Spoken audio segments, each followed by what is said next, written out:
From the Watergate Building in Washington, this is Hotline TV.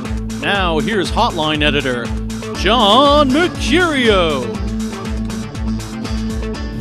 Happy Wednesday, I'm Amy Walter. And I'm John Mercurio. A recent report in the Los Angeles Times details how the DLC has been taking a back seat in the effort to shape the Democratic message in 2008. Amy Walter, has the once powerful, centrist DLC been stood up by the candidates in this campaign? No, I don't really think so. I mean, look, I think the bottom line is this. There's still very active DLC members involved in this race. Most importantly, Hillary Clinton, who, as we know, his husband was kind of one of the founders of the DLC, and she still has been going back and forth to DLC confabs in the past.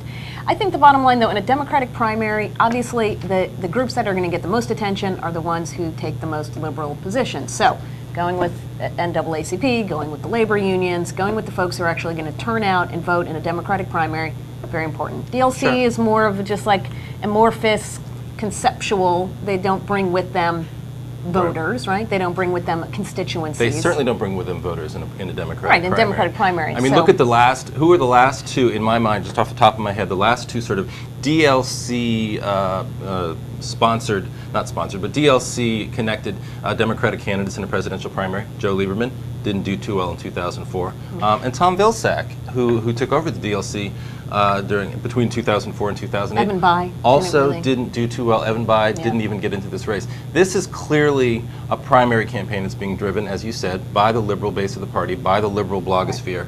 And I think the DLC. I think this is sort of frankly. I mean, it was a good story in the LA Times, but I think it's frankly a dog bites man story. Of course, a centrist Democratic organization, just like a moderate sort of Republican organization.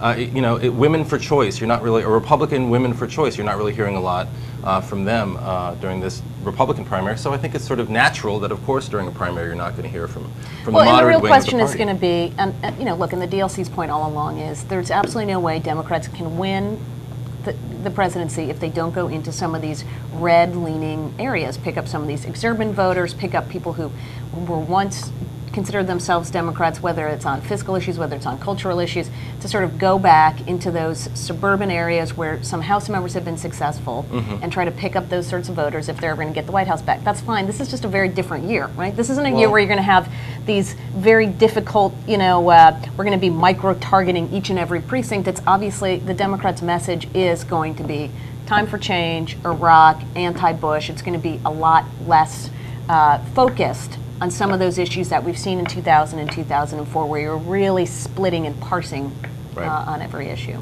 Right. So anyway, that's our take on that today. That's our take on that today. And that's also it for today. Indeed. So thanks for joining us on Hotline TV.